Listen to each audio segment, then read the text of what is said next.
You can still go with us in this group here, and then we'll see if you catch the next spot. Keep your mind on staying in the box. Imagine a string right above you going up to infinity, just holding you straight up. And it's like riding a bicycle. If you lean over too far, you can go over. We've all heard the saying, whatever floats your boat.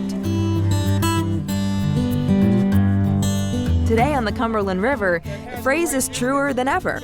Out here, the kayaks, the paddleboards, the fishing boats all peacefully coexist. The only thing that really matters is getting out on the water. Turnout's been phenomenal. We've had several hundred folks here today, and the water's been covered up with kayaks and stand-up paddleboards. We've had several great paddle sport clinics today, kayak fishing. This is called a quad shed. It's got 4 blades on it. Paddling with your dog, several safety seminars. A whitewater helmet's gonna give you occipital protection. We've had some on-water paddling rescue demonstrations by some of our instructors. All right, good job, Bob. Every spring, the Cumberland River Paddlefest connects water sport lovers of every age and skill level with experts and outfitters from all over the region. But an accessible sport like kayaking really knows no season. That's one of the reasons it's the fastest selling boat in America, is there are so many and they're so easy to use. They're very safe and secure. The reason for that? All right, we're gonna be the duck. We're gonna dance with our paddle, and we're gonna be safe. Is the kayak's duck-like design.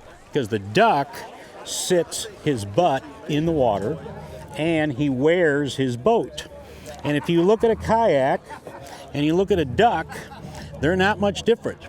And we think they actually modeled some of the early kayak designs after ducks because they're so aerodynamic.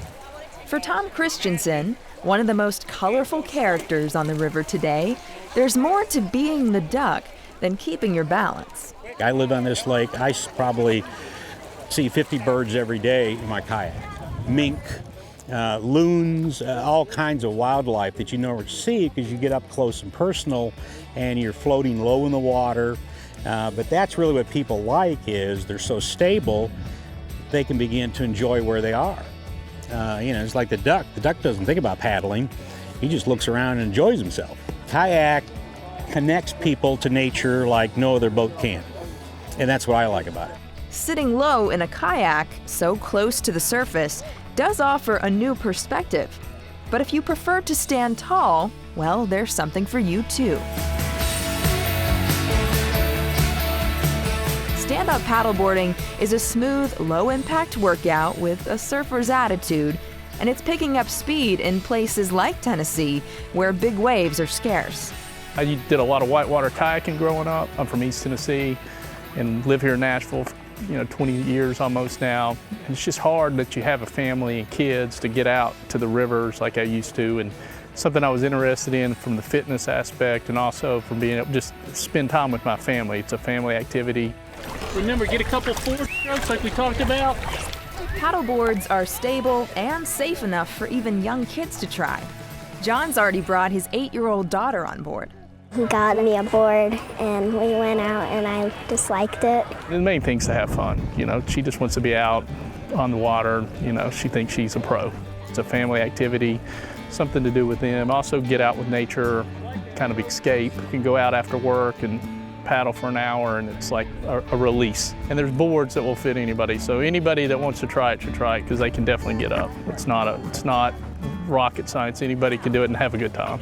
So Lindsay, let's get your paddle length right. That's enough encouragement for me to go out on my first run, with help from Soulshine SUP's Dave Widmer. And I want your arms out and you get kind of an A shape right here.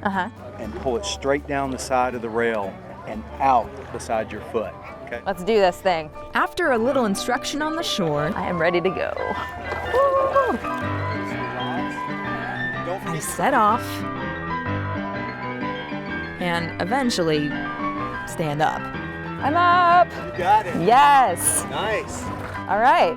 Now what? And except for a few close calls with other paddlers, oh, sorry guys. I managed to find my rhythm. I'll tell you what, this is really not as difficult as I thought it would be.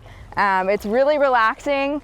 I'm just staying in the sweet spot here, trying to stay relaxed. Oh, as you can see, I just had a little bit of trouble, but This is super fun. I'm having an awesome time. Ooh. Here we go. It's been a beautiful day on the river. In a boat without a motor, it's easier to notice the sound of water lapping against the sides or a duck soaring overhead. And lucky for us, there are so many peaceful places to choose from, whatever we choose to do. But I'm mainly a small stream type fisherman. I like moving waters, and Tennessee's got so many good rivers and creeks. Tennessee has many navigable waterways. We are definitely blessed, not only in Tennessee, but Middle Tennessee. There's so much water around here, you can paddle about anything you want, kayaks, stand up, whatever. An event like this makes sense. Days like these remind us that although what we paddle may be different, why we paddle is very much the same. I'm Lindsay Merwin on The Wild Side.